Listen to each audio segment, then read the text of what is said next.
Okay, let's get started. Good evening, everyone. 네, 안녕하십니까? 오늘 세미나에 함께해 주신 여러분 감사합니다. 오늘 통일연구원과 조지 워싱턴대 한국학연구소에서 공동 세미나를 진행하게 되었습니다. 오늘 회의의 주제는 북한의 코로나19 대유행, 공중보건 위기 상황의 정치 경제입니다. 말씀을 드렸던 것처럼 조지 워싱턴대와 오늘 통일연구원에서 세미나를 공동으로 진행하게 되었습니다. 그러면 GX의 김지수 소장님 그리고 통일연구원장님 고유한 원장님의 말씀을 듣도록 하겠습니다. 오늘 한국 정책 포럼에 함께해 주신 여러분 감사합니다. 한국에서 참석해 주신 여러분들도 환영을 드리겠습니다. 저희가 오늘 공동으로 시의적절하게 중요한 주제에 대해서 회의를 진행하게 되었습니다.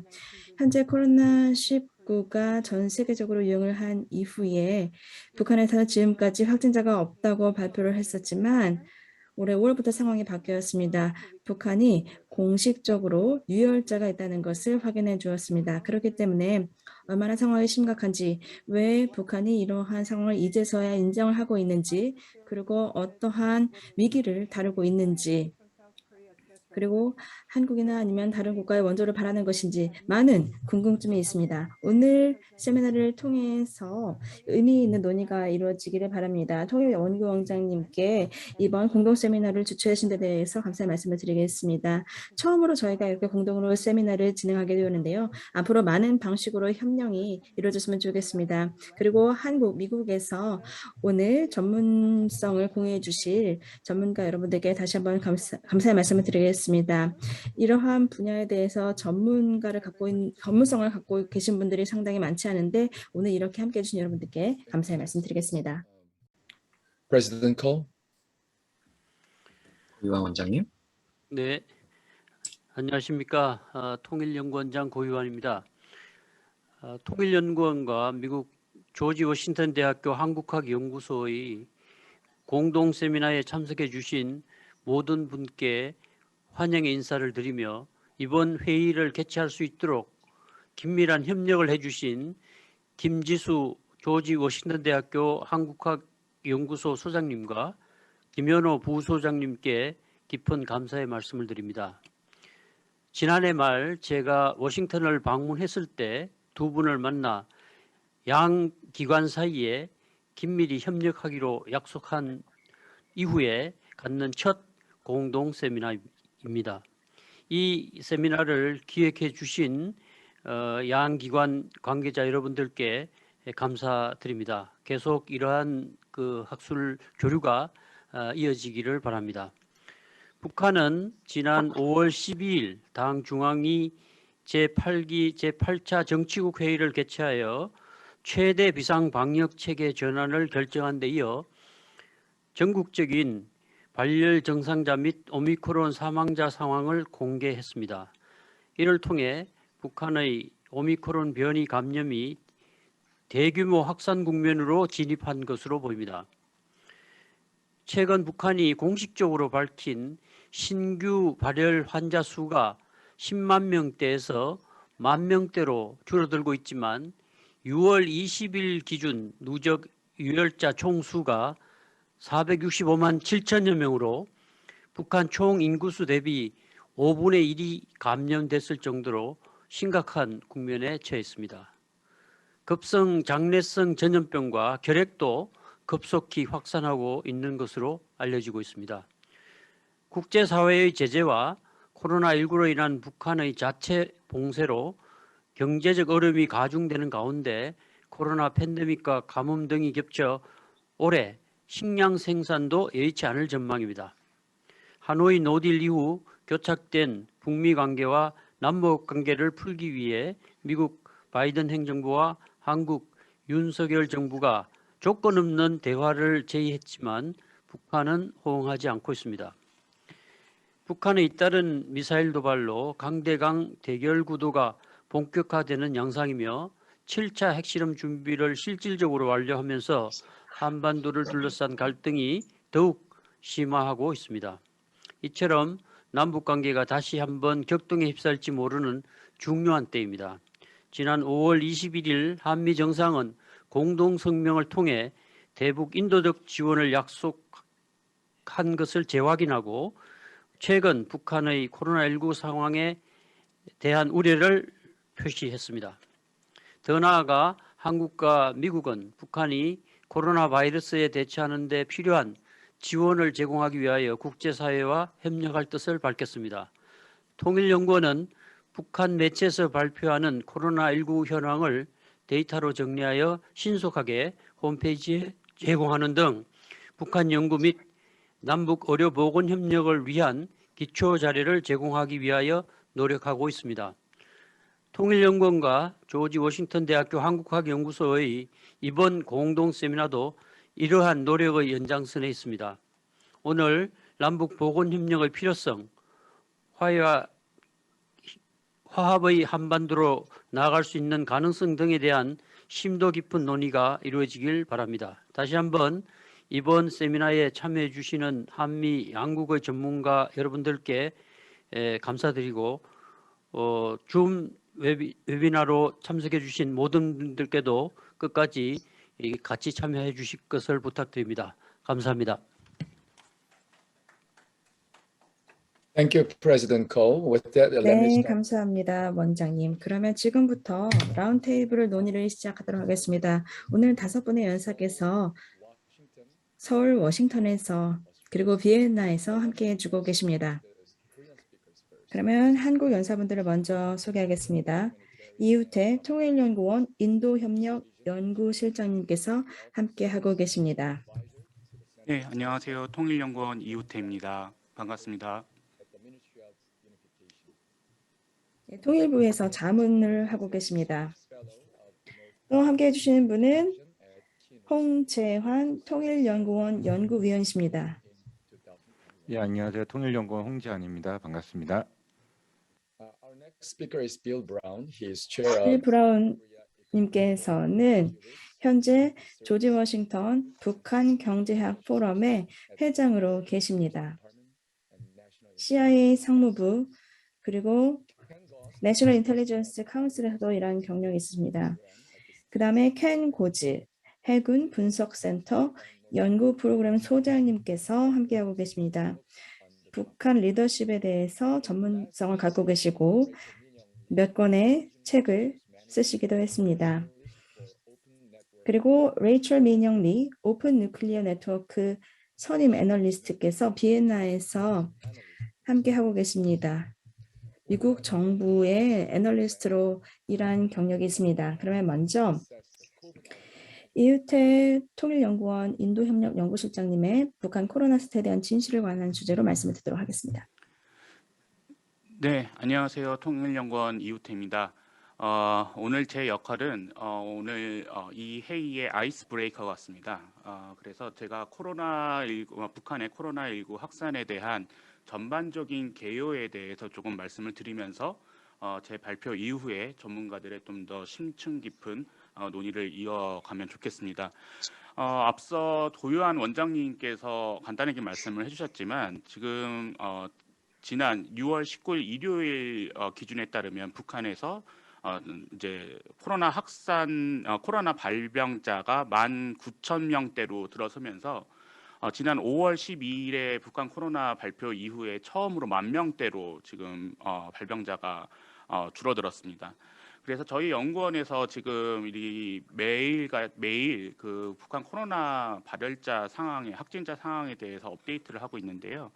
이 표를 조금 보시면 5월 12일 이후에 한 30만 명, 40만 명 정도 수준까지 유혈자, 발병자가 늘어났다가 한 열흘 정도, 일주일에서 열흘 정도 사이를 두고 절반 수준 가량으로 계속 떨어지고 있습니다. 그래서 지금 5월 16일 날 39만 2천 명 정도가 발병됐었는데요. 지금 계속 급격하게 이 숫자가 줄어들면서 지난 일요일 기준으로 최초로 10,000명대로 들어섰고요. 어제까지도 10,000명대를 유지하고 있다는 소식입니다. 그렇다면 이렇게 이제 북한의 상황이 코로나 발병자가 굉장히 확진자가 굉장히 급격하게 줄어들고 있는데 여러분 잘 아시겠지만 그러면 앞서서 좀 기억을 되돌려서 북한의 코로나 확산에 대해서 일지가 좀 어느 정도 됐었는지 한번 날짜별로 좀 살펴보면요. 일단 4월 말부터 북한의 발표에 따르면 4월 말부터 전국적으로 대규모 발열 증상자가 발생하기 시작했다 이렇게 발표를 했고요. 또 4월 말부터 된 것이 이제 한 5월 초서부터는 북한 당국도 코로나가 북한 전역에 퍼지고 있다는 상황을 인식한 것으로 보입니다. 이런 상황 인식하에서 5월 4일에 평양 시내에서 일시적으로 통행 제한 조치가 이루어졌고요. 한 일주일 정도 뒤에는 열병 확산에 따라 평양의 통행 제한 조치가 재발령됐습니다. 그래서 이 시기를 보면 5월 초서부터 한 5월 10일까지 북한 당국은 코로나가 확산되고 있다는 그런 인식을 했고 분명히 대응책을 고심하고 있었던 것으로 보이는데요. 이 한 일주일 정도 북한에서 어떤 대책이 뚜렷이 나오지 않았기 때문에 확산 속도가 더 급격하게 빨라졌지 않았나 이런 평가를 해볼 수 있겠습니다. 그래서 5월 12일 날 결국에는 북한에서 최대 비상 방역 체계라는 를 가동하고 전국에 지역별 봉쇄령을 내렸습니다. 그러면 이런 코로나 확산이 북한에서 어떻게 일어났는지를 좀 간단히 보면 여러분 잘 아시겠지만 북한에서는 4월에 태양절 110주년 기념 행사가 열렸고요. 또 조선인민혁명군 창원 90주년 기념 열병식이 또 열렸습니다. 그래서 이 행사들을 준비하기 위해서 북한 전역에서 한 달 이상 동안 한 2만 명에서 3만 명 정도의 군인과 청년들, 학생들이 평양에 체류하게 되었습니다. 근데 여기서 우리가 주목해야 될 점은 1월 달에 북중국 접경 지역이 오픈이 됐었거든요. 근데 이 오픈이 됐던 것이 4월 말에 중국의 단동 지역에 코로나 확산 이후로 해서 다시 폐쇄가 됐습니다. 이 시점이 결국은 북한에서 전역으로 확산됐다는 시점과 거의 일치하고 있는데요. 그래서 중국의 단동 지역과 북한의 전국적인 확산 시점을 비교해 보면 아무래도 이 북중 접경 지역에서 아마 이 코로나 바이러스가 북한에 퍼졌지 않았나 이런 평가를 해볼 수 있겠습니다. 그리고 북한의 코로나 확진자 수와 치명률 발표된 것을 좀 살펴보면 한국의 기준으로 보면요, 코로나가 걸렸다고 해도 무증상자인 사람이 25% 정도 되고요. 또 코로나 증상이 있는 사람 중에도 발열 환자는 한 30% 정도에 머물고 있습니다. 그런데 지금 북한에서 발표하는 기준은 발열 환자 중심으로 발표를 하고 있거든요. 그래서 실제로 지금 저희가 의심하고 있는 것은 발표된 숫자보다 한 4배에서 5배 정도의 북한 주민이 코로나에 확진됐었을 가능성이 있다. 그리고 지금 우리가 좀 자세하게 좀 살펴봐야 되는 부분이 결국에는 사망자 또 치명률인데요. 북한에서 현재 지금 발표하고 있는 사망자 같은 경우에는 확진자 수가 총 462만 명 정도 되는데 사망자는 겨우 73명이 머무르고 있습니다. 이 수치를 보면 치명률은 0.0016% 정도 되는데 이 수치는 한국과 비교를 해보면 375분의 1 정도 되는 아주 미약한 숫자이고요. 그렇기 때문에 이 치명률에서 저희가 지금 의심을 하고 있는 건데 결국에 지금 뭐 한국과 미국이 지금 북한에 대한 백신 지원 의사를 밝히고 있고 하지만 북한은 무응답으로 여전히 태도를 보이지 않고 있고요. 한데 이제 중요한 점은 지금 6월 3일에 코백스에서 중국 백신이 북한에 공급된 것으로 확인된다 하는 발표를 했습니다. 그리고 근데 이제 중국의 백신 지원 규모나 도입 시기는 불분명하고, 근데 소식통에 의하면 평양 주민의 절반 정도가 지금 백신을 맞은 걸로 보이고 국경 지역의 방역 인원이나 군인들 중심으로 백신을 접종 중이다 이렇게 얘기가 나오고 있고요.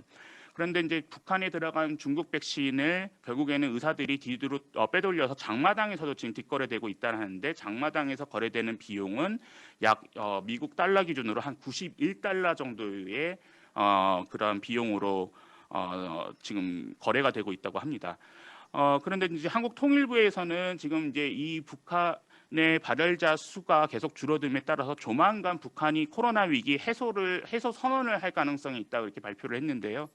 제 판단에도 지금 한 10,000명 만 명에서 5천 명 수준으로 만약에 북한의 확진자 수가 떨어질 경우에는 북한에서 코로나 프리 선언을 아마 할 가능성이 굉장히 있어 보인다. 이런 예측을 해볼 수 있겠습니다.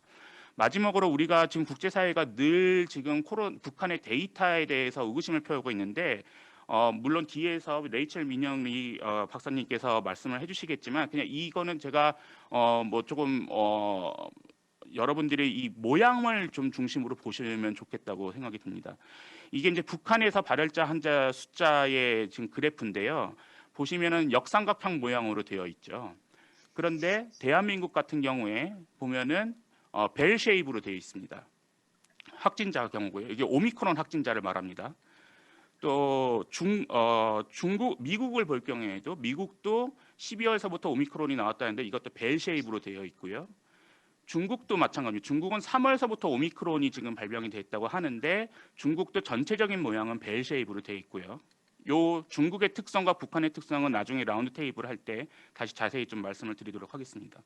마지막으로 제가 너무 미국, 한국, 중국 요 순으로 하면은 좀 데이터에 의심이 있을 것 같아서 아무 나라나 제가 선택을 해봤습니다. 이게 방글라데시거든요. 방글라데시조차도 벨 쉐입으로 지금 확진자가 오미크론은 되어 있습니다. 그렇기 때문에 북한의 데이터가 조금 앞에서 보신 듯이 이 역삼각형의 북한의 데이터는 뭔가 조금 세계적 추세와는 거리가 상당히 있다. 그래서 데이터에 의심이 된다는 우리가 의구심을 계속 가지고 있는 거고요. 마지막으로 사망자를 한번 보도록 하겠습니다. 네, 사망자 북한입니다. 북한의 사망자는 더 확진자보다 기이하죠. 맨 처음에 확 올라갔다가 결국엔 거의 나오지 않고 한 명 단위로 지금 나오고 있는데요. 이것이 대한민국의 오미크론 이후의 사망자 모양입니다. 이게 벨 쉐입으로 여전히 유지되고 있고요. 미국도 마찬가지입니다. 벨 쉐입입니다. 중국도 사망자의 경우에는 확연한 벨 쉐입으로 되어 있습니다. 방글라데시도 마찬가지고요. 이렇게 보면 이 전체적인 오미크론으로 인한 사망자 수를 전체적인 세계적인 추세를 비교를 해봤을 때 북한에 지금 발표하는 숫자는 굉장히 좀 기이하고 특이하고 뭔가 데이터의 신뢰성에서 의구심이 든다. 이렇게 말씀드릴 수 있겠습니다. 네, 이상으로 저희 발표 마치겠습니다. 감사합니다. Thank you, Uten. Let me ask. 네, 감사합니다. 그러면 다음으로는 레이첼 민영 님께서 북한의 코로나19 데이터와 관련된 딜레마를 어떻게 애널리스트 입장에서 보고 계신지 말씀해 주시겠습니다. 네, 오늘 제가 이렇게 중요한 그리고 시의적절한 주제에 대해서 말씀드릴 수 있는 기회를 주셔서 감사합니다. 지금 앞서서 코로나 사태에 대해서 간단하게 말씀을 해주셨고 북한의 미디어를 통해서 나오는 데이터에 대해서 물론 저희가 의구심을 가질 수밖에 없습니다. 제가 코로나19에 대한 내용을 미디어 분석가의 차원에서 살펴보고 있는데요. 신규 확진자나 아니면 회복자 그리고 사망자에 대해서 지금 통계가 나오고 있는데 이런 북한의 데이터가 정확한가? 그리고 정말로 진실을 이야기하고 있는가? 저희가 의심을 할 수밖에 없습니다. 저희는 의도와 사실을 구분할 수 있어야 한다고 생각을 합니다. 이것이 또 우리가 북한의 언론을 분석할 때 상당히 중요한데요. 물론 이것은 의료 전문가들의 확인을 해보겠지만 지금 언론을 보면 정권의 의도를 주로 보도하고 있는 것입니다. 그러한 이유로 정권의 의도를 보여주기 위해서 코로나에 대해서 보도를 하고 있는 것이죠. 이례적으로 북한 정권에서 전염병에 대한 인정을 했는데 이것을 원조를 받기 위한 것인가 이렇게 보는 시각도 있습니다. 그런데 실제로 북한에서는 조용하게 방역을 할 수 있는 수준을 넘어섰다고 저희가 보고 있고 그래서 이런 인정이 나온 것 같습니다. 그리고 북한 주민들의 어떠한 협조가 있어야지만이 최대 비상 방역책으로 전환할 수 있었기 때문에 이러한 보도를 한 것 같고요. 지금 평양 지역에 확진자가 초반에 많이 집중이 되어 있기 때문에 이러한 전염병을 인정을 한 것 같습니다. 평양에는 엘리트가 많이 집중되어 있고 김정은과 그 측근들이 이러한 상황을 인정할 수밖에 없다고 판단을 한 것 같습니다. 그래야지만이 효과적으로 방역할 수 있다고 판단을 한 것 있고요. 그다음에 지역별로 확진자가 나와 있고 그다음에 지금 북한에서 이렇게 사망자 수도 발표가 되고 있는데 물론 이것을 우리가 확인할 수는 없지만 지금 이러한 공개라는 것이 효과적인 방역 체계로 전환하기 위해서 주민들의 협조를 구하기 위한 것이고 또한 여름에 2020년에 태풍이 발생한 적이 있었는데 그만큼 상당히 상황이 심각한 것을 인지를 한 것이 아닌가 이렇게 생각을 하고 있습니다. 물론 현재 우리가 알고 있는 것보다는 실제로는 수치가 정확하게 공개가 되지 않기 때문에 상황이 더 심각할 수는 있습니다. 이것이 정확하냐 아니냐 이것이 중요한 것이 아니라 아마도 구체적인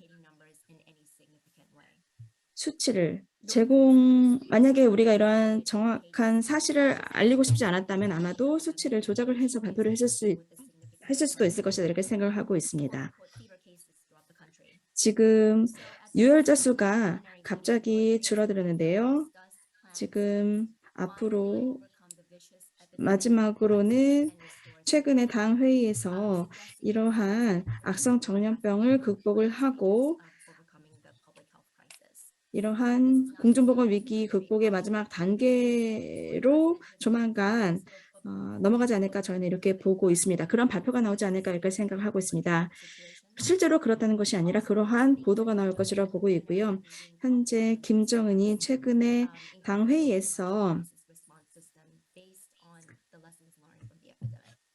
이 전염병으로 우리가 얻은 교훈을 통해서 방역 체계를 다시 다지겠다 이러한 발표를 한 바 있습니다.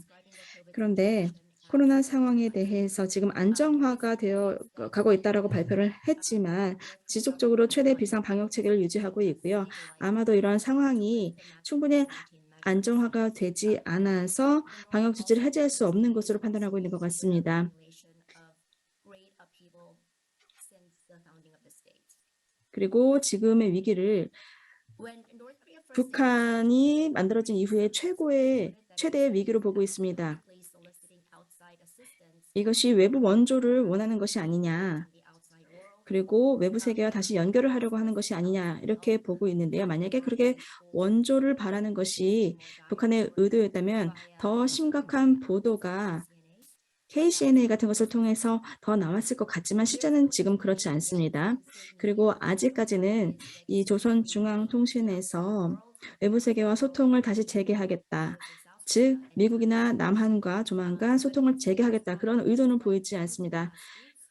푸틴에게 지난주에 서한을 보냈는데요. 그리고 지속적으로 무기 개발을 하고 있고요. 그리고 지금 협상 테이블에 조만간 나올 것 같지도 않습니다. 그리고 최순희가 지금 워싱턴과 대화를 재개하기 위해서 여러 가지 활동을 하게 된다면 평양에서 전 세계 안보 상황에 대해서 지속적으로 강경한 태도를 가져갈 것 같습니다. 북한은 아직까지도 코로나를 자신들의 당의 권력을 강화하기 위해서 쓰는 것 같습니다. 그리고 코로나19 이후에서도 김정은이 권력을 잘 유지를 하고 그 다음에 당의 리더십과 그 다음에 여러 가지 그러한 자신들의 위상을 최근에 당 회의에서 다시 한번 강조한 것 같습니다. 이것으로 제 발표를 마치겠습니다. 감사합니다. Rachel, thank you so much. 네, 감사합니다. You spoke about 6 minutes within the maximum amount of time. 한 6분 정도 쓰셨기 때문에 시간 내에 잘 들어오신 것 같습니다. Speaker is Bill Brown. 다음으로 빌 브라운 선생님께 마이크를 넘기겠습니다. 북한의 코로나 위기 관리 능력에 대해서 말씀해 주시겠습니다. 부탁드립니다. 잘 들리시는지 모르겠습니다. 위기 관리 능력, 역량에 대해서 주제 요청을 받았는데요. 사실 말씀드리기가 쉽지는 않은 주제입니다. 북한이 어떤 준비를 하고 있는지 흥미롭게 볼 수 있을 것 같습니다. 몇 가지 데이터 포인트를 먼저 말씀드리겠습니다.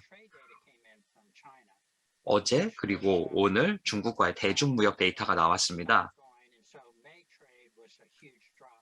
그래서 5월에 대중무역이 큰 하락세를 보였습니다. 사실 예측이 되었던 부분이죠.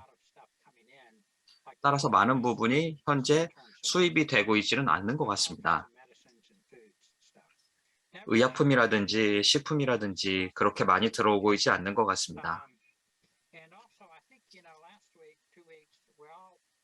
지난주 그리고 지난 2주를 보게 되면은 우리는 항상 가뭄에 대해서 이야기를 했었고 날씨와 관련된 것에 대해서 많이 이야기를 했었습니다. 하지만 한국에 우기가 다가왔죠. 이른바 장마 시즌이 다가오기 시작하면서 가뭄은 사라질 거라고 저는 생각을 합니다. 하지만 장마 시즌이 되게 되면 홍수라든지 태풍 이슈가 새롭게 발생할 가능성도 배제할 수는 없습니다.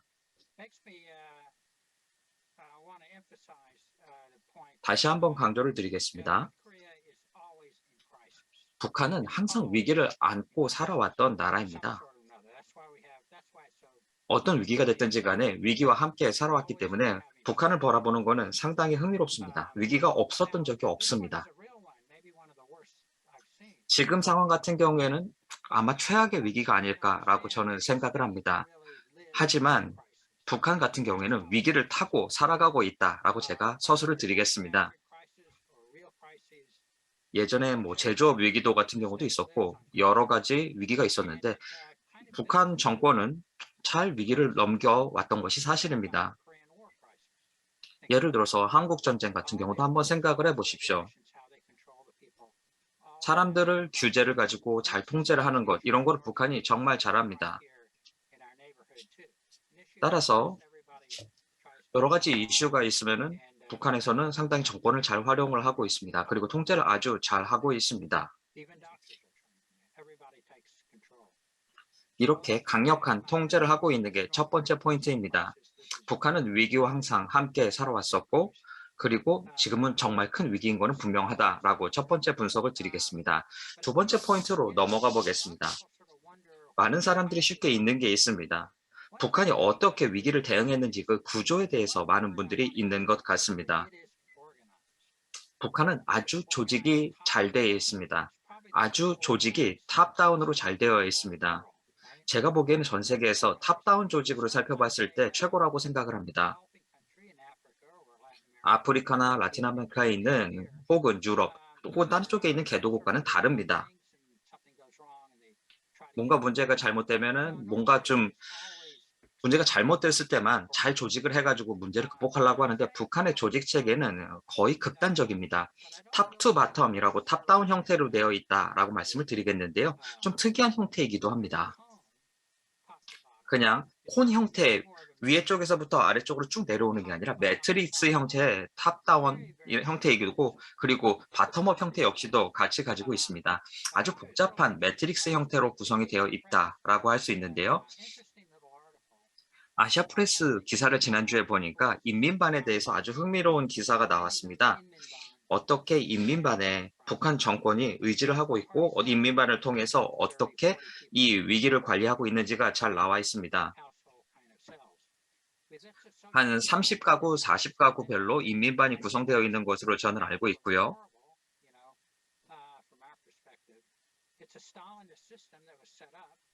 아주 전체적인 시스템이고 모든 사람들이 다 서로 감시를 합니다.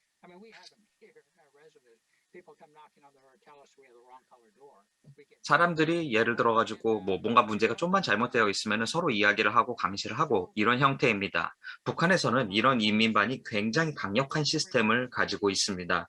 모든 사람들이 서로를 감시하고 있다라고 봐도 무방합니다.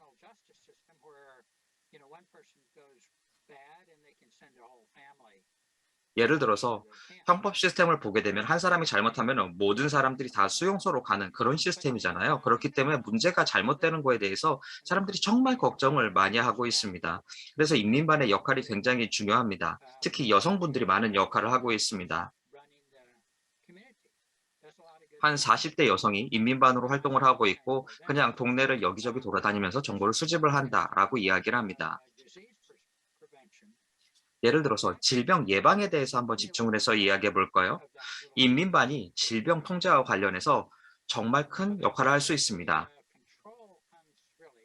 한 30가구, 40가구에 대해서 통제를 하는 거죠. 그렇기 때문에 이른바 피어 컨트롤이라는 메커니즘이 작동을 하게 되는 것 같습니다. 뭔가 잘못하게 되면 정말 큰 대가가 따르니까요. 그래서 인민반이 이 부분에 대해서 많이 의사결정을 할 수 있게 되어 있습니다. 이 시스템이 크게 많이 바뀌고 있는 것으로 알려져 있습니다. 하지만 이 질병 통제에 있어서 인민반이 상당히 많은 역할을 하고 있다라고 보여지고 있고 그리고 서로 감시하는 체계로서 질병 통제를 하고 있다라고 보여집니다.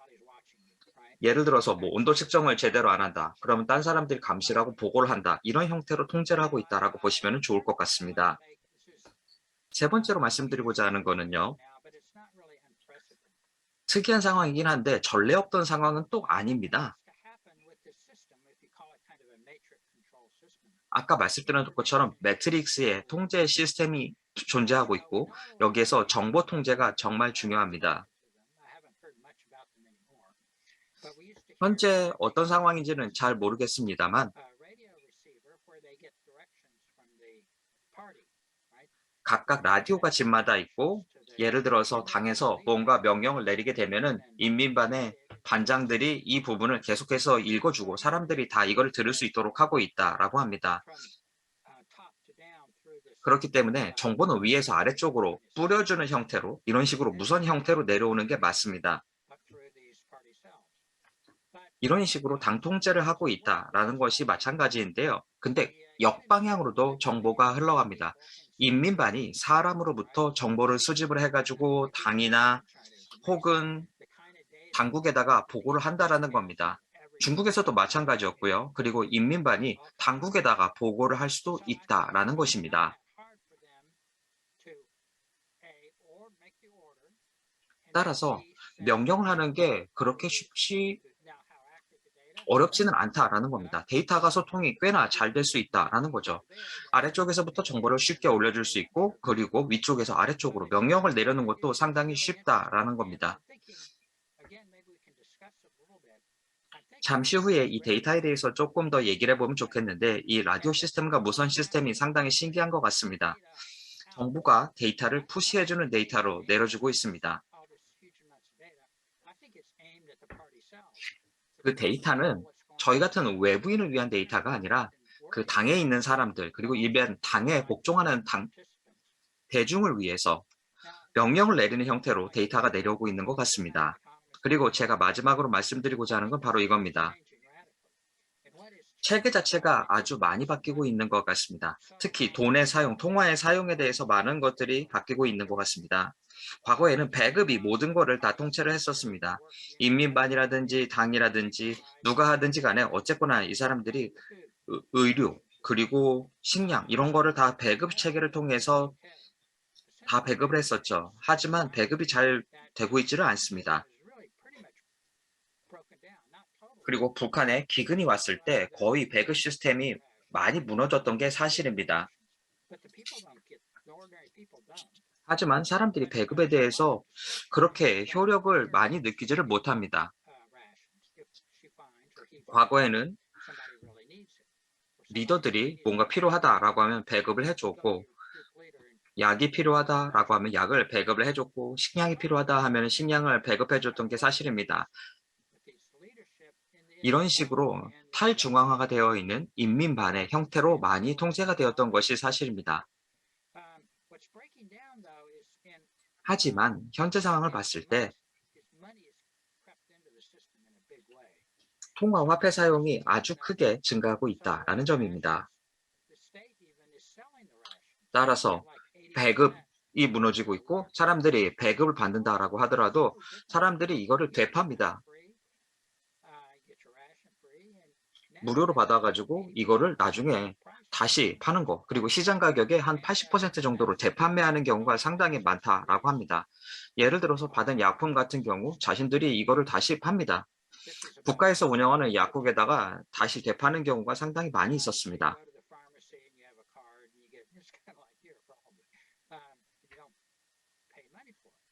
그리고 그냥 약국에 가면은 약을 무료로 받았는데 이걸 받아다가 되파는 경우가 굉장히 많았다라는 점입니다. 하지만 이 시스템이 완전히 붕괴가 되었고요. 사람들이 이제는 돈을 내야 된다라고 합니다. 약에 대해서도 돈을 내야 되는 경우가 상당히 많이 있고 아시아프레스나 데일리 NK 보시면 이런 사례가 많이 보도가 되고 있습니다. 따라서 전반적인 시스템이 통화, 화폐 중심의 시스템으로 바뀌고 있다라고 보여집니다.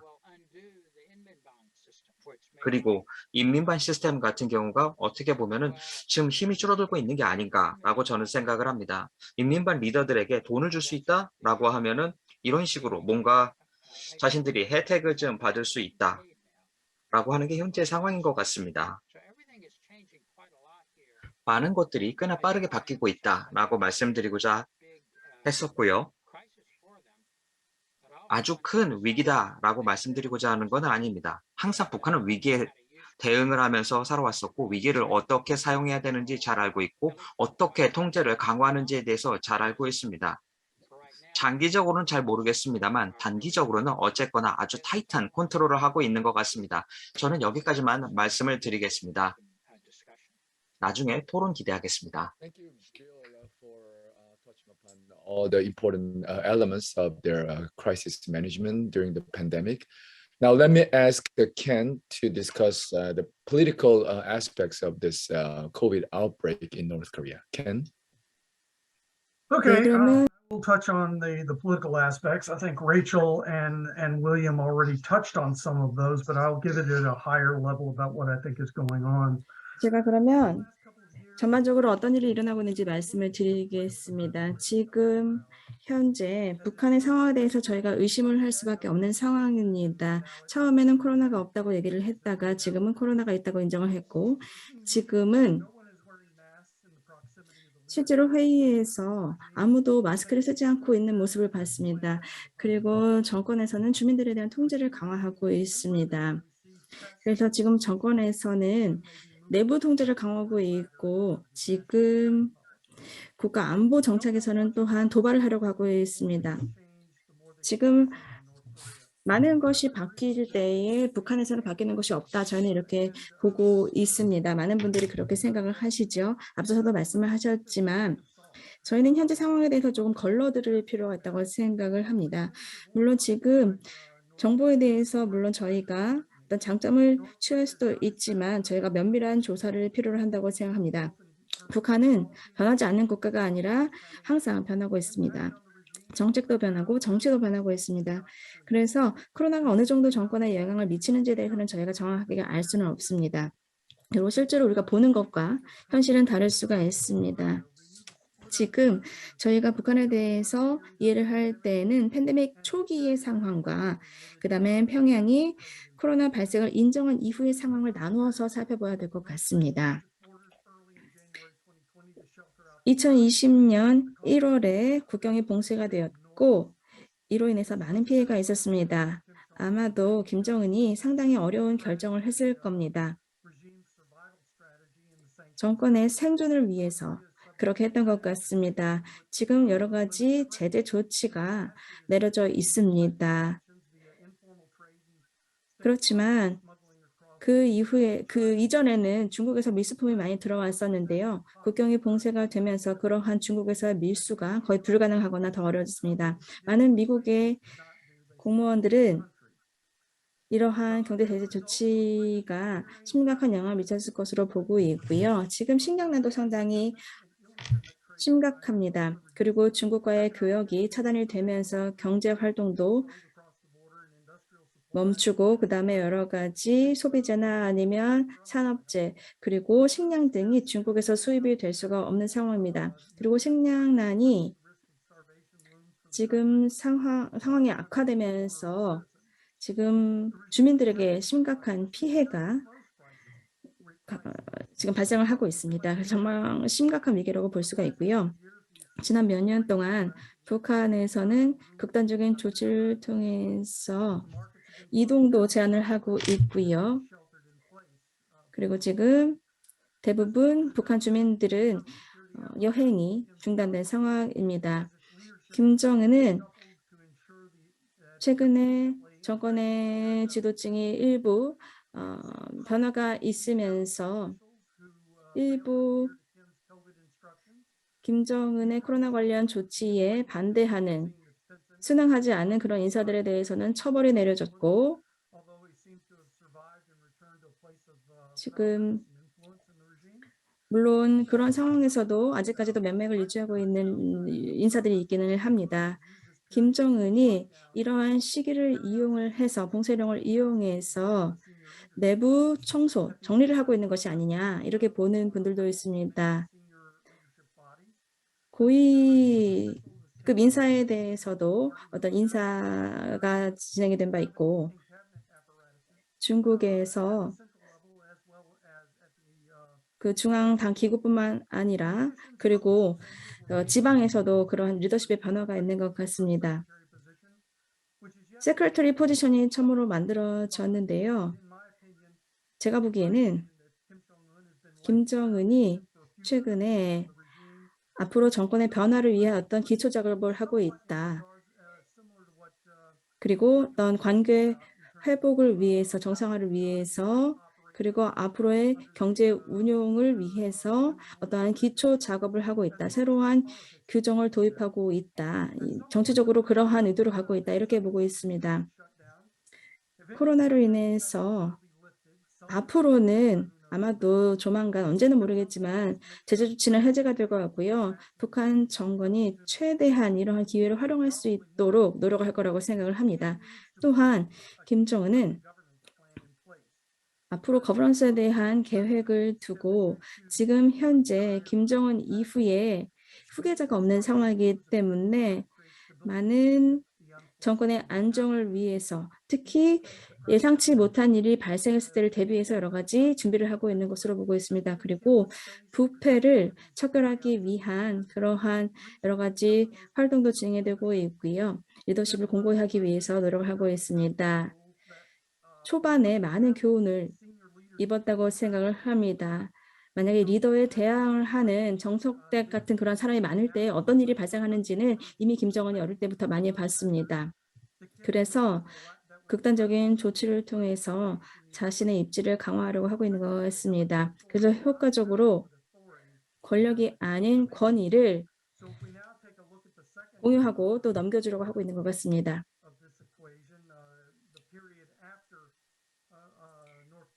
이제 북한에서 코로나를 인정한 이후의 시기를 본다면 이 팬데믹 기간 중에 북한은 조금 행동이 달랐다고 생각을 합니다. 지난 몇 개월 동안 조금 평소와 달랐다고 생각을 합니다. 일반적으로는 정보를 공개를 많이 하지 않습니다. 그리고 리더십의 어떤 취약성을 보여주는 일은 없었는데요. 지금 많은 상황이 바뀌었다고 생각합니다. 물론 정권 차원에서 코로나에 대해서 인정을 하지 않았지만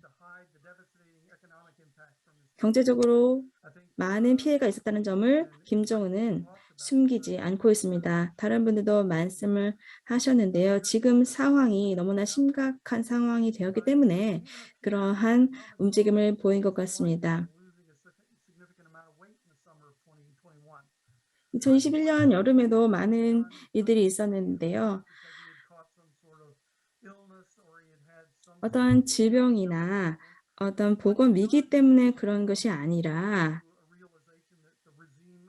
정권 차원에서 정권의 위기가 닥쳤다 이렇게 인식을 한 것 같습니다. 그래서 많은 주민들이 굶어 죽고 있는 상황에서 정권을 유지하는 데 실패한 지도자로 인식이 되지 않고 싶은 것이 김정은의 의도가 아닌가 이렇게 생각을 하고 있습니다. 그리고 단순히 외부에서 국제적으로 제재를 가한 것에 대해서만 비난을 하는 것이 아니라 북한 주민들에게 우리가 주민들을 보호하고 있다. 지도자가 보호하고 있다. 이러한 이야기를 하고 싶은 것 같습니다. 2021년에 메시지가 있었는데요. 북한이 이 질병에 대해서 더 관리를 하고 작년에 평소와는 조금 다르게 조용하게 여러 가지 또 기념일을 지냈습니다. 그리고 지금 현재 또 여러 가지 군사적인 도발이 준비가 되고 있는데요. 이것은 자신의 어떠한 힘을 내부적으로 다시 한번 과시하고 어떤 주민들을 결속시키기 위한 그러한 방식이 아닌가 이렇게 생각을 하고 있습니다. 2021년에서 2022년으로 넘어올 때에 조금 방향이 바뀌었습니다. 그래서 완벽한 봉쇄령이 아닌 조금 조치가 해제된 것 같고요. 그다음에 열병식도 진행이 되었고 경제 제재 조치에도 불구하고 중국과의 국경에서 여러 가지 움직임이 포착이 되고 있습니다.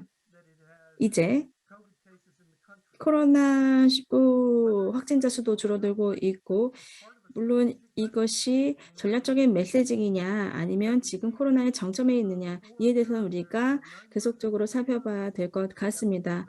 네, 물론 우리가 데이터에 대해서는 면밀하게 살펴볼 필요가 있고요. 물론 이 표면적으로는 데이터가 말이 되지 않지만 지금 김정은의 이 핵무기 개발에 대한 여러 가지 움직임이나 발표를 보면 그리고 지금 현재 많은 인사 변화가 있었죠. 최근에 당 그리고 군사위원회 차원에서 인사 이동이 변동사항이 조금 많이 있었습니다. 이것은 또 국내적으로 또 대외적으로도 많은 안보 관련 전략의 정책에 많은 변화가 있는 것으로 보이고 있습니다. 정권에서의 유동성이 말라가고 있는 상황에서는 모든 것을 다시 유지하기 위해서 강경책으로 나아갈 수밖에 없습니다. 그리고 지금 전략적인 인내를 미국에서 보이고 있는데요. 아마도 이후에 이러한 상황을 타개하기 위해서 벼랑끝 전술을 다시 한번 쓸 수도 있다고 생각을 합니다. 물론 다시 이 외교의 장에 다시 북한의 주요 인사가 다시 등장할지 아닐지는 저희가 두고 봐야겠지만 지금 코로나로 인해서 정권의 모든 활동이 2년 동안 얼어붙었고 그다음에 많은 활동이 없었지만 이제는 다시 한번 결정을 내려야 하는 시간이 온 것 같습니다. 지금 코로나에 대해서 인정을 했고 지속적으로 봉쇄를 할 것인지 아니면 다시 세계와 소통을 할 것인지 외교적으로 소통을 할 것인지 다시 벼랑 끝 전술을 쓸 것인지 우리가 앞으로 잘 살펴보아야 될 것 같습니다. 물론 벼랑 끝 전술을 쓸 것이라고 저는 보고 있지만 이것은 살펴봐야 될 것 같습니다. A lot of food for thoughts. 많은 생각 저희에게 제공해 주신 것 같습니다. 사람들이 풍계리에 대해서도 살펴보고 있고 어떤 새로운 활동이 있는지 지금 보고 있는데 좋은 말씀 감사드립니다. 홍지연 박사님 끝까지 기다려 주셔서 감사드립니다. 코로나19가 북한에 미치는 경제적 여파에 대해서 말씀해 주시겠습니다. 홍 박사님. 예, 말씀해 주신 것처럼 코로나19가 북한 경제에 미치는 영향에 대해서 말씀을 드리겠습니다. 크게 네 가지 순으로 말씀드리겠습니다. 첫 번째는 먼저 그 코로나 확산 이전에 북한 경제 상황을 먼저 좀 살펴볼 필요가 있을 것 같고요. 그리고 코로나 환자 발생 인정 이후에 북한 당국이 어떻게 대응했는지 살펴보고 그리고 이제 코로나 이후에 그런 북한의 대응에 따른 영향, 경제적 영향, 그리고 마지막으로 결론을 말씀드린 순으로 진행을 하겠습니다. 먼저 코로나 발생 직전 북한 경제 상황부터 좀 말씀드리면 뭐 다 아시는 것처럼 국경 봉쇄가 한 2년여 동안 계속되어 왔기 때문에 경제 전반에 어려움이 상당히 컸던 것으로 판단이 되고요. 그 가운데 이제 주민들의 삶의 질도 소비재나 이런 것들의 수입이 중단된 상태이기 때문에 좀 많이 떨어지고 있는 그런 상황으로 볼 수 있고요. 그러다 이제 올해 들어와서 좀 변화 조짐들이 있었습니다. 가장 큰 거 이제 대중무역 규모를 작년보다 좀 많이 늘리고 있던, 그래서 4월까지 보면은 수출은 한 3.3배 그리고 수입은 한 5.5배 이 정도 늘었는데 작년에 비해서는 상당히 늘긴 했지만 여전히 예년 수준에 비해서는 크게 못 미치는 그런 수준이었고요. 어쨌든 작년보다 이렇게 무역 규모를 크게 늘린, 특히 이제 수입 규모를 크게 늘린 것은 아마도 이제 뭐 농사 관련 일이라든지 농생산 증대 문제라든지 그다음에 주민생활 악화 그리고 수입 제품 위주로 물가가 많이 상승하는 뭐 이런 문제들을 해결하기 위한 것으로 보이고, 실제로 수입품들을 봐도 뭐 농사 관련 품이라든지 생활용품, 식자재 이런 것들이 상당 비중을 차지했던 것으로 그렇게 보입니다. 그리고 또 하나 이제 북한이 그동안 계속 오래 이제 강조하고 있었던 것은 농업과 이제 건설 쪽인 것 같고요. 이건 아마도 일단은 뭐 농업 같은 경우에는 이제 식량 증대라는 것이 최소한의 이제 식생활 보장이라는 그런 측면이 있고, 그리고 이제 장기화, 이 제재라든지 국경봉쇄 장기화에 대비하기 위한 그러한 측면도 있었던 것으로 판단이 되고, 건설 같은 경우에는 이제 그 경기 부양 측면도 있는 것 같고요. 어떤 그 주택단지 건설이라든지 이런 걸 통해서, 그리고 북한이 지금 뭐 경제 실적 내세울 수 있는 게 없다 보니까 이러한 이제 어떤 실적을 보이는 그러한 측면도 있었던 것 같고, 그래서 이러한 이제 농업과 건설에 좀 초점을 맞춰서 경제 정책을 펴고 있었다, 이렇게 말씀드릴 수 있을 것 같고요. 그 상황에서 이제 코로나가 닥쳤을 때 북한이 어떻게 대응했는가를 보면 이제 크게 두 가지 같습니다. 하나는 이제 화물 열차를 중단하면서 북중 무역을 사실상 또 이제 상당 부분 이제 또 줄이는 그러한 이제 조치를 취했고, 그리고 주민들의 이동에 대한 통제를 강화하는 그러한 조치를 취하고, 이 두 가지가 이제 핵심이라고 판단이 되고요. 그래서 화물열차 중단에 따라서 어제 이제 나온 보도를 보면은 지난달 이제 북한의 북중 무역 규모가 4월에 비해서는 한 80% 가까이 줄어든 그런 것으로 이제 나오고 있고, 주민 이동 통제가 어느 정도인지는 사실 뭐 외부에서 정확하게 파악하기는 좀 힘든 것 같습니다. 근데 이제 뭐 북한에 있는 어떤 그 사람들과 이제 연결이 된 그런 이제 언론을 통해서 보도된 내용들을 좀 종합해서 보면은 5월 중순에는 이제 모내기라든지 이런 문제가 있기 때문에 경제 활동을 완전히 봉쇄하지 못하지만 최소한의 것만 용인하는, 그러면서 이제 외출을 이제 뭐 전면 금지한다든지 이런 쪽이었다가 점차 이제 봉쇄 수준을 완화하는 그러한 이제 양상이 나타나고 있는 것 같고요. 그래서 최근에 이제 한 열흘 전에 데일리 NK 보도를 보면은 공식 시장 같은 경우에는 이제 초기에 이제 폐쇄했었는데 대도시 같은 경우에는 좀 통제를 완화하고 있는 것 같고, 그 외 지역에서도 일부 지역은 한 2~3시간씩 지금 시장을 열고 있는 것 같다, 이런 보도가 있었고, 아시아 프레스 같은 경우에도 지난주 보도를 보면 이제 해산 지역에서 최근에 시장 재개하고 직장 출근도 재개했다, 이런 이제 보도가 있는 것으로 봐서는 이제 봉쇄 조치가 완화되고 있는 그런 상황임을 좀 우리가 이제 좀 유출할 수 있을 것 같고요. 근데 아마도 이것은 뭐 북한 당국이 계속 지금 코로나가 줄어들고 있다라고 보도하고 있지만 실제로 어떤 코로나 상황이 개선되었기 때문일까 좀 의문이 들고, 그거보다는 결국엔 이제 경제적 충격이 그만큼 크기 때문에, 특히나 이제 농촌 동원이 한참 필요했던 시기에 농촌 동원이 제대로 안 됐고 주민들이 이제 시장 활동을 못하면서 어려움이 가중되는 이런 문제들 때문에 결국엔 통제 조치를 풀고 있는 그런 상황이 아닌가, 이렇게 생각이 되고요. 그래서 그럼 이런 조치들에 따른 영향은 어떤 것이 있을까 보면은, 우선은 뭐 북중 무역이 중단되면서 일단 주민생활 악화, 그다음에 뭐 인플레이션 이런 문제들은 더 심해졌을 그런 가능성이 크다고 판단이 되고요.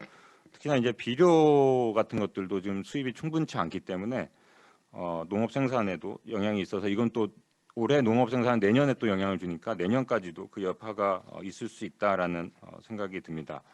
그리고 이제 이동 통제 같은 경우에는 북한이 앞서 말씀드린 것처럼 농업과 건설 쪽에 이제 초점을 맞춰왔는데, 이 두 분야가 사실은 다 어떤 대규모의 노동력을 필요로 하는 그러한 분야라고 볼 수가 있습니다.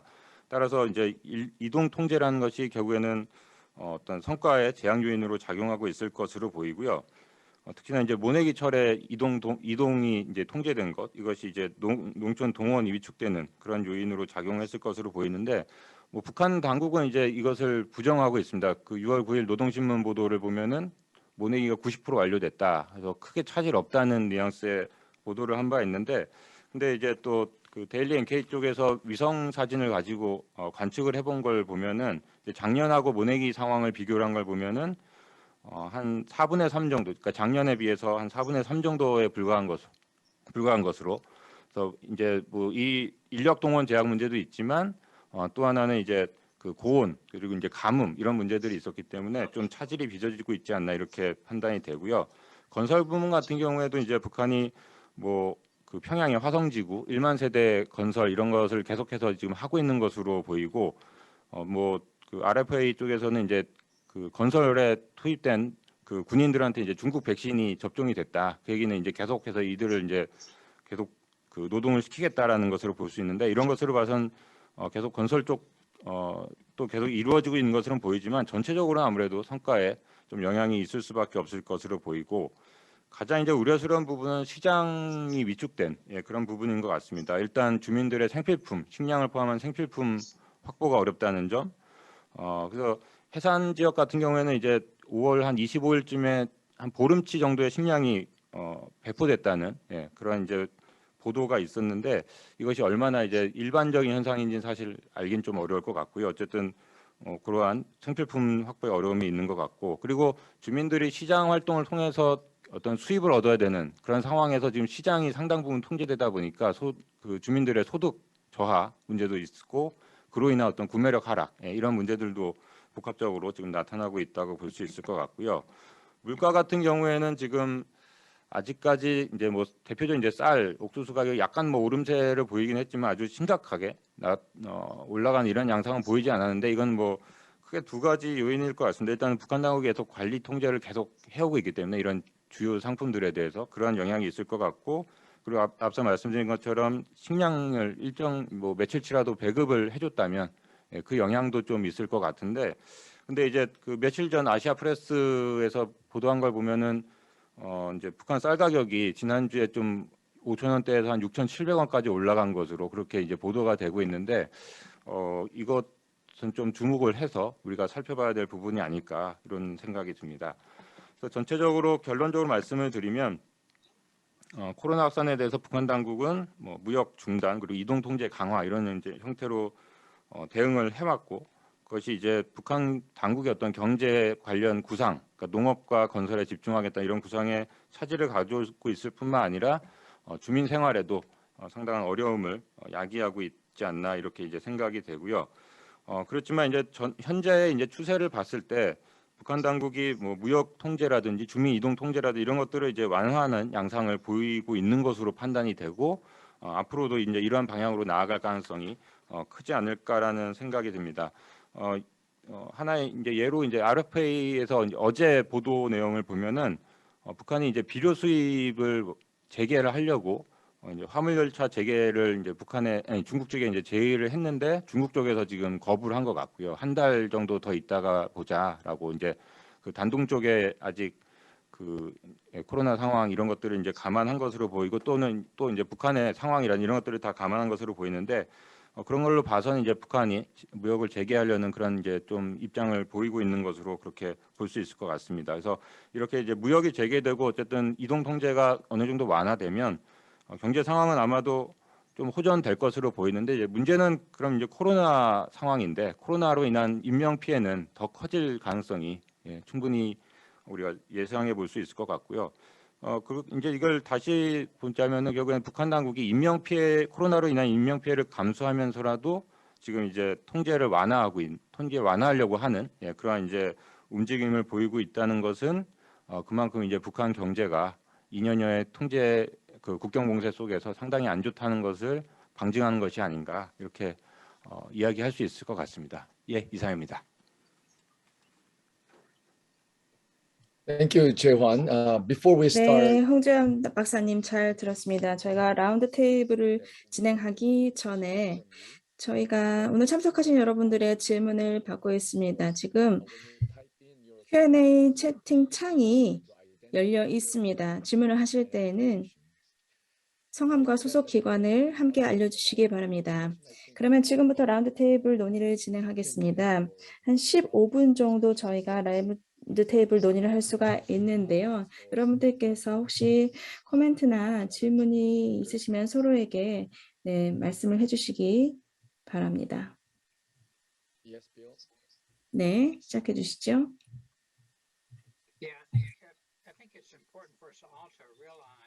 예, 저희가 알아야 될 부분이 있다고 생각을 합니다.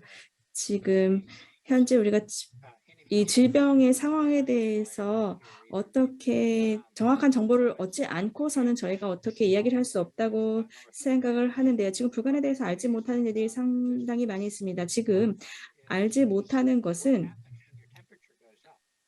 예를 들어서 온도가 상승을 하면 어떻게 될까요? 너무나 많은 사람들이 피해를 입을 것입니다. 저도 부스터 샷을 받았는데 열이 올랐습니다. 죄송합니다. 기온이 아닙니다.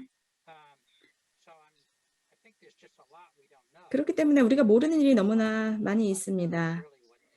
북한에서 모르면 저희도 모를 수밖에 없습니다. 이 코로나 팬데믹이 어떻게 진행이 되는지, 안정화가 되고 있는지, 확산되고 있는지 알 수가 없습니다. 지금 오미크론이 확산이 된 이후에 면역이 형성이 되었는지 알 수가 없습니다. 지금 알 수 없다는 것이 저희의 상황이죠. 우리가 모른다는 점을 우리도 인정을 해야 될 것 같습니다. 앞으로 어떤 일이 일어날지도 알 수가 없습니다. 네, 특히 여름 이후에 그리고 날씨가 추워지면 어떤 일이 일어날지는 저희도 알 수가 없습니다. 아마도 더 상황이 악화될 수도 있다고 생각을 합니다. 제가 경제적인 상황에 대해서 말씀을 또 드리겠습니다.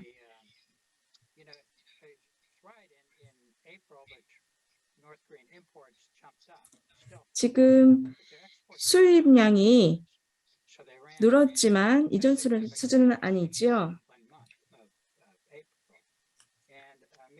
지금 상황을 보면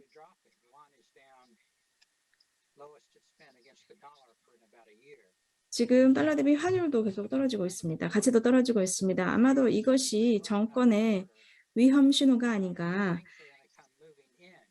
그리고 국경이 열리면 여러 가지 사람들이 원하는 생필품이 들어올 것입니다. 만약에 수출을 하지 못하면 지금 수출이 이루어지고 있는지는 모르겠지만 아마도 상당히 경제적으로 많은 어려움이 있을 겁니다. 중국에서 물품을 수입을 해서 쓸 수 있어야 되는데 통화 가치가 줄어들고 그래서 국경을 여는 것이 물론 지금은 쉬운 일이 아닙니다. 왜냐하면 수출을 할 수 없기 때문이죠. 물론 수출은 어떻게 할 수 있을지 모르겠지만 제재 조치로 인해서 대규모의 수출길은 지금 막혔습니다. 아마도 정상 수준에 비하면 얼마 되지 않는 수준일 것입니다. 그렇기 때문에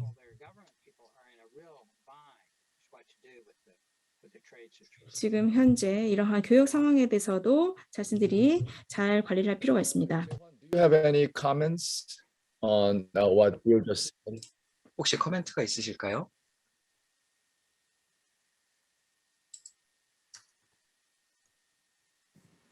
네, 통일연구원 이우태입니다. 제가 조금 더 첨언을 하자면 지금 북한 코로나 상황을 굉장히 우리가 조금 위기상으로 좀 판단을 해야 되는 이유가 북한 주민들의 실질적인 그런 보건 상황을 좀 주목을 해야 된다고 생각을 합니다. 그 첫 번째 이유는 북한의 의료시설 체계가 지금 우리 대한민국이나 아니면 서구 사회와는 전혀 다른 체계를 갖추고 있고 또 수준도 굉장히 열악하다는 점을 좀 주목을 해볼 필요가 있습니다. 지금 현재 북한이 발표한 바에만 의존을 한다고 하더라도 북한에서는 평양 중심으로만 본다고 우리가 가정을 한다 치더라도 북한의 그 중증 환자를 치료할 수 있는 시설이 거의 전무하다고 보여집니다. 그런데 이러한 상황에서 결국에는 북한이 코로나 환자에 대한 치료를 적절하게 국가가 제공할 수 있는지는 굉장히 의심스럽고요.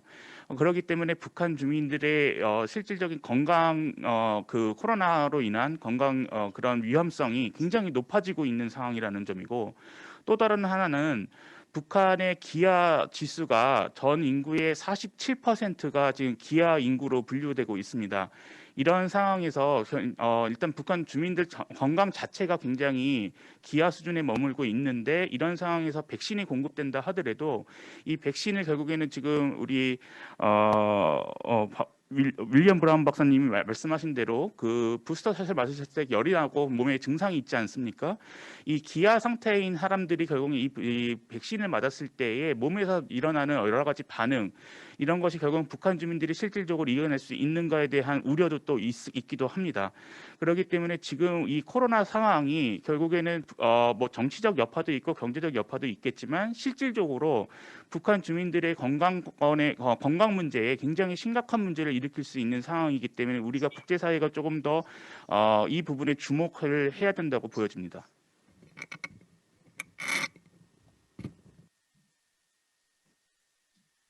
Thank you. 네, 감사합니다. I guess when it comes to the North Korea's official data, 북한의 공식적인 데이터를 보면 covered up, and other parts 숨길 수 있는 부분도 있고 쉽게 숨길 수 없는 부분도 있다고 생각을 합니다. 어떤 것이 조작된 것이고 또 어떤 것이 진실된 데이터인지는 모르겠지요. 지금 북한 정권 차원에서 최근에 발표한 내용이 있습니다. 처음에는 평양이었는데 이제는 지방도 점점 더 많은 주민들이 발열 현상을 보이고 있다. 그리고 물론 성인보다 아동이 더 취약하다. 이렇게 공식적으로 발언이 나왔습니다. 이거는 이제 숨길 수 없는 사실이죠. 그렇지만 팬데믹 관련 데이터를 보면 북한 정권에서 선전 차원으로 모든 것이 안정화되고 있다. 이렇게 얘기할 수는 없는 상황인 것 같습니다. 레이첼님께서 혹시 추가적으로 해주실 말씀이 있을까요? 북한에서 이렇게 세부적으로 통계를 지역별로 매일매일 그리고 사망자까지 공개를 하기로 했을 때에는 지금 숫자가 과소평가되어서 과소 통계가 발표될 수 있다는 그러한 유연성도 인식을 했다고 생각합니다. 만약에 현실을 덮고 싶었다면 이러한 수치를 공개하지 않았을 거라고 생각을 합니다. 만약에 대대적으로 이런 통계를 조작한다면 여기에는 많은 리스크가 있다고 생각을 합니다. 예를 들어서 이웃에서 사람들이 아프고 또 죽어나가는데 지금 상황이 나아지고 있다는 보도가 나온다면 그리고 감염자 수 또 유혈자의 수가 줄어들고 있다. 그리고 회복하고 있는 사람의 숫자도 늘어나고 있다. 그리고 사망자 수가 변동이 없다라고 그런 보도가 나온다면 주민들은 이것을 믿지 않을 것입니다. 저는 이렇게 보고 있습니다. 만약에 그렇게 조작을 하고 싶었다면 지금처럼 행동을 하지 않았을 것이고 세부적인 통계를 내보내지 않았을 거라고 생각을 합니다. 예, 레이첼 감사합니다. 예, 빌 선생님. 켄이 말했던 거와 마찬가지로 제 관점을 좀 말씀드리겠습니다. 켄이 말한 거에 대해서 기본적으로 동의를 하고요. 하노이 때인가요? 김정은이 하노이에서 돌아왔을 때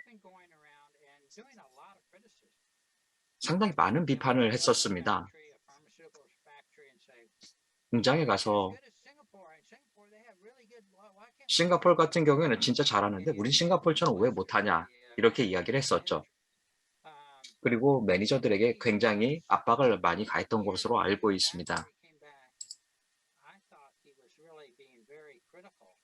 그래서 김정은 같은 경우에는 굉장히 비판적으로 국내에서 그 국가 통제에 대해서 좀 다르게 접근을 했던 것 같습니다. 김일성도 그랬고 그리고 김정일도 어느 정도는 그러긴 했었는데요.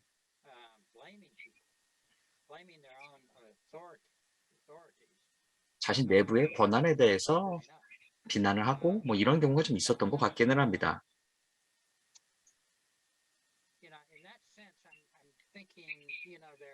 이런 측면에서 봤을 때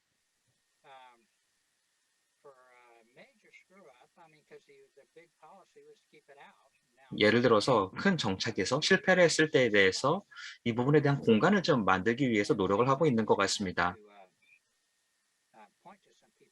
그렇기 때문에 누구를 좀 비난을 하고 그 사람이 책임질 수 있도록 찾기 위해서 노력을 하고 있는 것 같습니다. 그리고 레이첼이 했던 거에 대해서도 말씀드립니다. 아까 말씀드렸던 역효과가 정말 클 수 있습니다. 모든 인민만 레벨에서 사람들이 거짓말이 있다? 이런 식으로 느낀다라고 한다면 큰 배신감을 느낄 겁니다. 그리고 사망률, 글쎄요, 사망률을 보게 되면 한 자릿수잖아요. 근데 북한 보게 되면은 거의 1000명 정도가 일사망으로 기록이 되고 있다라는 거 알고 계실 겁니다. 그래서 한두 명 정도가 코로나 때문에 사망한다? 글쎄요, 다른 1000명 가까이 사망하는 다른 사람들은 뭐 때문에 사망하는 걸까요? 아까 말씀드렸던 것처럼 아까 열 질환이 있었는데 열 증상이 있었는데 어떻게 코로나로 사망을 했는지 여기에 대해서 명확하게 트래킹이 되고 있는 것 같지는 않습니다.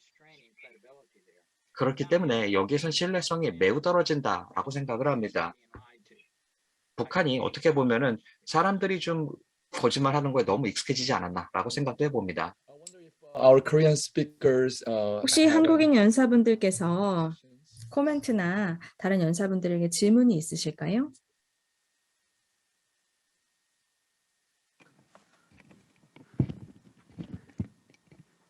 예, 그 좋은 말씀들 많이 들었는데요. 뭐 저도 좀 토론에 같이 참여하고 싶은 내용은 지금 이제 코로나 위기는 사실 그 미뤄둔 숙제를 한꺼번에 지금 하고 있는 것 같습니다. 그래서 하노이 노딜 이후에 북한이 이 정면 돌파한다고 하면서 자력갱생 전략으로 그 내부 발전 전략을 수립해 놓고 그런 대로 제재에 맞서고 또 자체 봉쇄를 통해서 잘 견뎌오다가 이 코로나라는 변수를 그 직면해서 이제는 더 이상 내부적으로 해결하기 어려운 국면으로 들어갈 가능성이 높은 시기가 아닐까 하는 생각이 듭니다. 그래서 북한이 그 코로나의 그 전면적인 실상을 대외적으로 공개하고 대내적으로 위기 극복을 위해서 이제 노력하는 그런 과정에 있는데 일단 그 리더십 차원에서는 이 위기를 리더십의 어떤 강화 수단으로 활용하는 측면이 있다고 봅니다. 그러니까 지도자와 당이 이 위기에 잘 대응해서 코로나가 지금 많이 그 수그러들고 있다, 진정되고 있다 하는 데까지는 리더십 강화에 활용할 수 있지만 이후에 이제 그 식량 문제라든가 이 우리식 사회주의의 전면적 발전 노선에 심각한 위기가 초래된다면 리더십에도 상당한 손상을 가져올 수밖에 없을 것이다.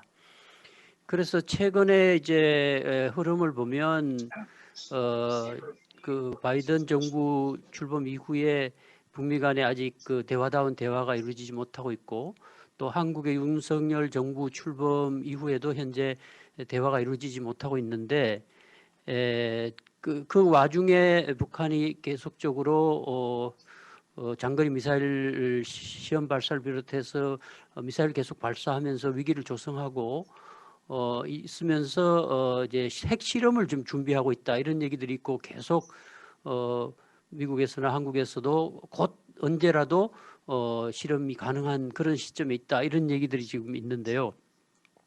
아마도 아까 그 켄 고스 소장님 말씀하신 것처럼 지금이 아마도 북한은 뭔가 새로운 결정을 해야 하는 어떤 분기점에 있는 것 같다는 느낌이 있습니다.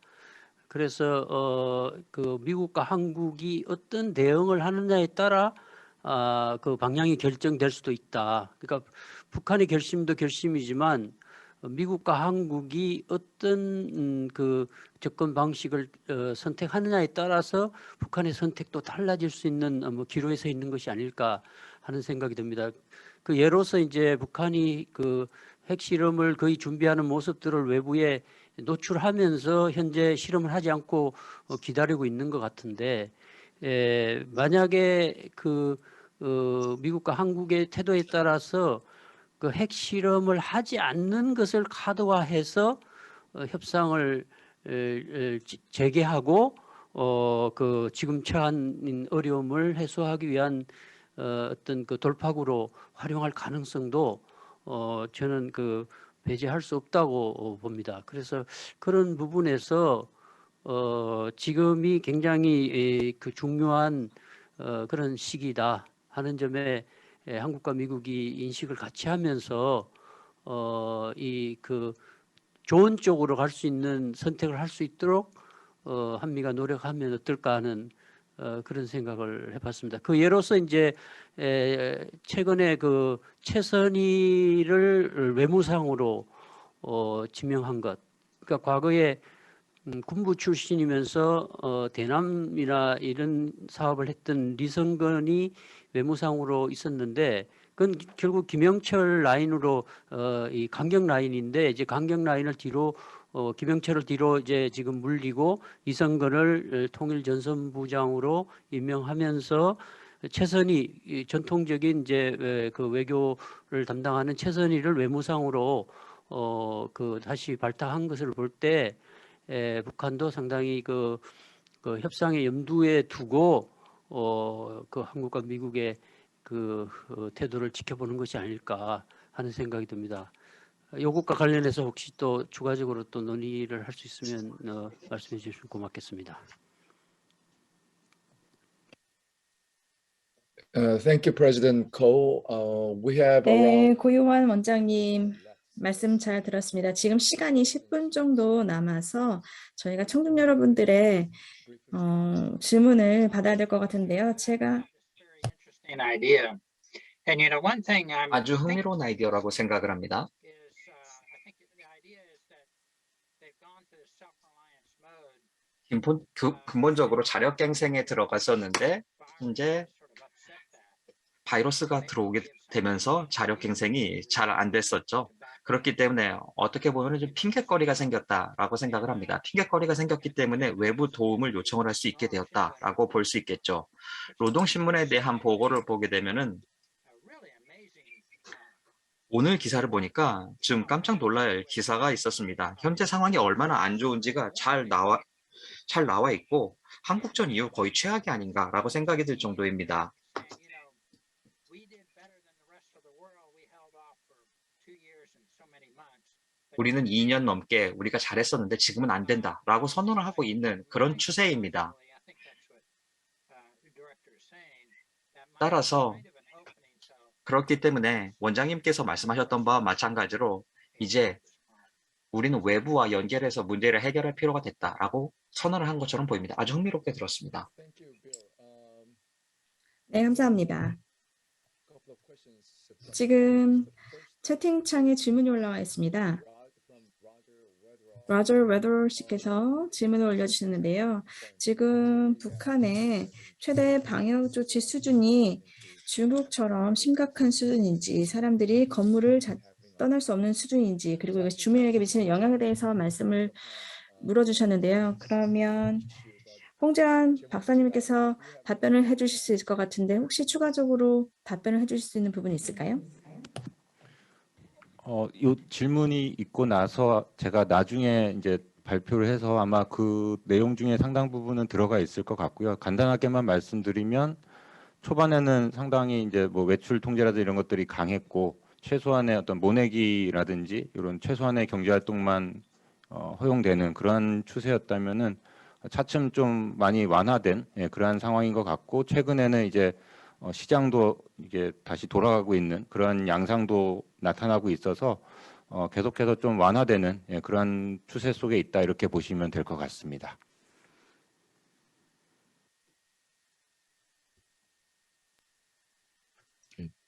Thank you.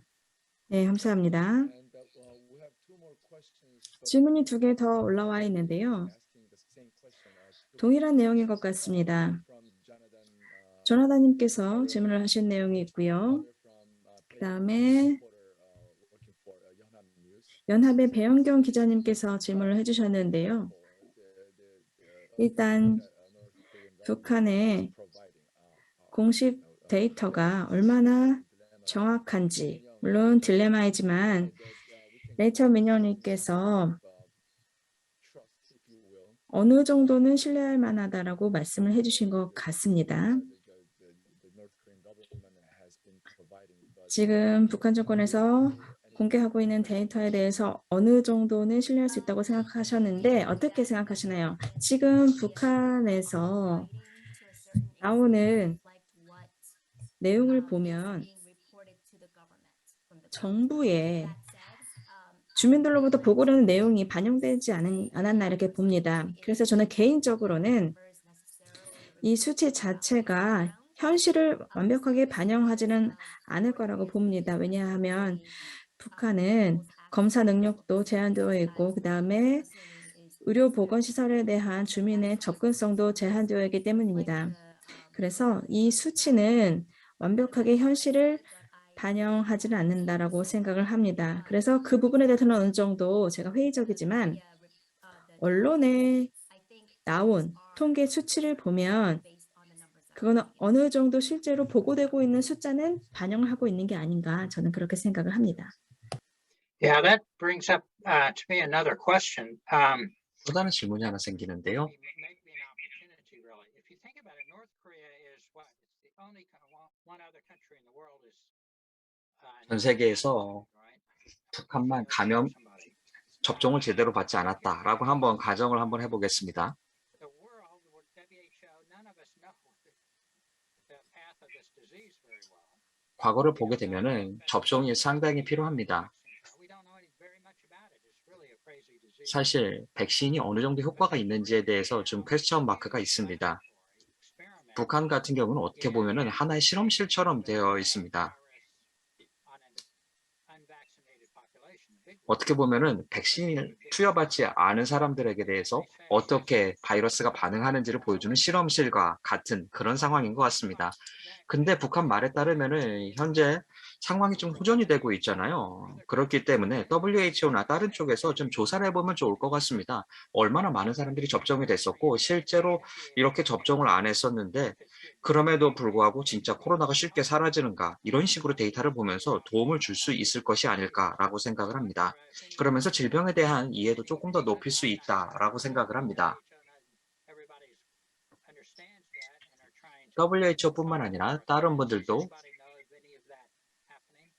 현재 북한 상황에 대해서 잘 알고 있으면은 조금 더 말씀을 해주시면 좋을 것 같습니다. 어쨌거나 북한이 아주 소중한 데이터가 될 수 있다라는 점을 강조드리겠습니다.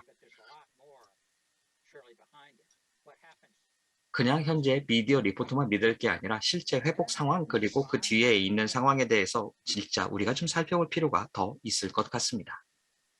Thank you, Bill. We 말씀 have 감사합니다. 지금 5분이 남았습니다. enough time to cover the two questions we have. 질문에 대해서 답변을 다 드리면 좋기 때문에 저희가 다 질문을 말씀을 드리고 연사분들께서 원하는 질문에 답변을 해주시면 좋겠습니다.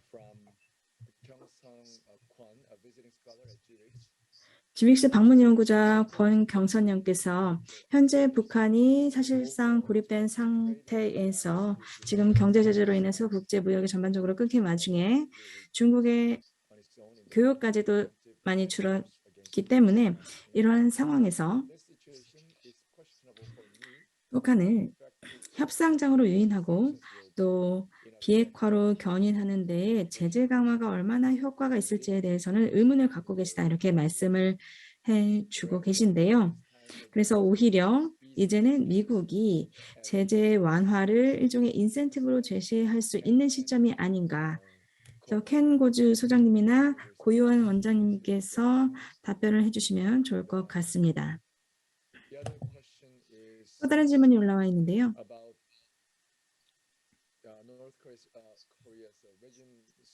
북한 정권의 안정성에 대한 질문이 올라왔습니다. 팬데믹이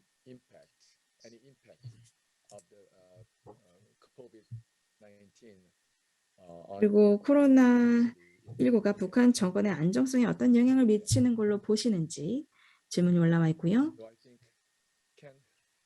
네,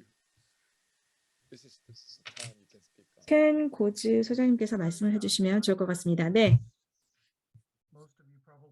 여러분들께서 잘 아시겠지만 저는 오랫동안 대북 제재 조치를 해제해야 된다고 말씀을 계속 드렸습니다. 그렇지 않은 경우에는 저희가 계속해서 악순환이 반복된다. 어떤 진전이 정치적으로도 이루어질 수 없다. 이렇게 말씀을 드렸습니다. 한국도 마찬가지입니다. 북한과 대화를 하기 위해서는 조건 없는 대화가 중요하다고 생각을 하는데요. 항상 북한은 조건을 내걸고 있습니다. 제재를 없애라는 거죠. 그리고 그것을 당연히 바라고 있습니다. 그리고 지금 최근에 이제 북한에서 최선희 외무성이 지명된 것을 봐도 지금 이제 핵무기 프로그램에 대해서 잘 이야기를 하는 분이고, 그리고 외교를 할 수 있는 인물이기 때문에 북한이 원하는 바를 잘 반영하고 있다고 생각합니다. 이게 진행이 되려면 전략적인 인내가 아니라 미국은 북한과 대화에 적극적으로 내서야 된다고 생각을 합니다. 그렇지 않는다면은 일단 제가 보기에 북한은 국제사회의 원조를 구걸하거나 그러한 일은 없을 것이다 이렇게 보고 있습니다. 지속적으로 자력갱생을 지속할 것이고, 그러니까 브라운 박사님께서도 말씀을 하셨던 것처럼 지금 북한의 비판이 계속 이어지면서 내부에 대한 비판이 이어지면서 이 북한 정권 내의 시스템을 고립된 상황에서 더 강력하게 강화시키겠다. 그러한 의도로 또 내부적인 비판이 계속 이어지는 거라고 생각을 합니다. 물론 외부에 대해서도 어떠한 손짓을 하겠지만 알아서 내부적으로 자력갱생을 하겠다라는 메시지가 강해질 수도 있다고 생각을 합니다. 그렇기 때문에 그런 상황에서는 북한이나 남한이 어떠한 조치를 구하기가 상당히 어려울 거라고 생각을 합니다. 혹시 마지막으로 1분이 남았기 때문에 추가적인 발언을 하시고 싶은 분이 계시다면 연사분들 중에서 알려주시기 바랍니다. 마지막으로 추가적으로 커멘트를 하고 싶은 한국의 연사분 혹시 계실까요? 네, 아까 제재 문제와 관련해서 질문 주신 거에 대해서 조금 말씀드리고 싶은데요. 켄고 소장님 말씀하신 것처럼 결국 제재 만능론으로 북한 문제를 해결할 수는 없다는 것은 지금까지 역사적으로 증명된 사실일 수 있겠습니다. 그래서 이제 앞으로 대화를 재개해야 하는데 그 대화의 재개 조건을 이제 없이 만나자고는 했지만 북한은 사실상 조건 없는 대화에는 응할 수 없다는 것인데, 결국 하노이 노딜에 돌아가서 얘기하면 미국은 어쨌든 영변 플러스 알파 해가지고 핵 시설을 어느 정도는 동결이라 뭐 폐기해야 된다는 그 입장이고, 이제 북한은 그 적대시 정책이 철회되지 않는 한은 먼저 그렇게 할 수 없다는 입장인데, 지금 봐서는 북한이 제 느낌으로는 아까 말씀드린 대로 이미 이제 싱가포르 합의를 깨고 ICBM 시험 발사했고, 이제 남은 카드를 7차 핵실험을 카드로 지금 들고 있기 때문에 그 카드를 이제 어떻게 활용하느냐는 부분인 것 같습니다. 그래서 아마도 북한은 이제 준비된 핵실험을 하지 않는 조건으로 대화를 시도할 가능성은 열려 있다.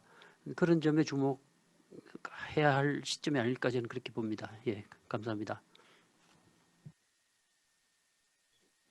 Thank you, President Ko. 네, 고유환 원장님 감사합니다. 오늘 함께해 주신 발표자 여러분, 다시 한번 오늘 공동 세미나에 함께해 주셔서 감사합니다. 레이첼 민영님께서는 지금 시간이 상당히 늦은 것 같은데 몇 시시죠? Like 2 a.m. It's 새벽 2시인가요? 네, 3시 반입니다. You should go to bed right after. 네, 바로 주무셔야 될 것 같습니다. Thank you again. 네, 다시 한번 늦은 시간까지 함께해 주신 여러분, 감사합니다. Also like to thank the GWIX and Kinyu team. for 그리고 통일연구원 그리고 조지 워싱턴대 한국학연구소 관계자 여러분, 이 세미나 조직해 주셔서 감사하고 그다음에 오늘 함께해 주신 참석자 여러분들도 감사의 말씀드립니다. 그러면 이것으로 회의 마치겠습니다. 감사합니다. 감사합니다. 아이고, 고생 많으셨습니다. 네, 감사합니다. 수고하세요. 예. 밤늦게 고생 많으셨습니다. 감사합니다. 네.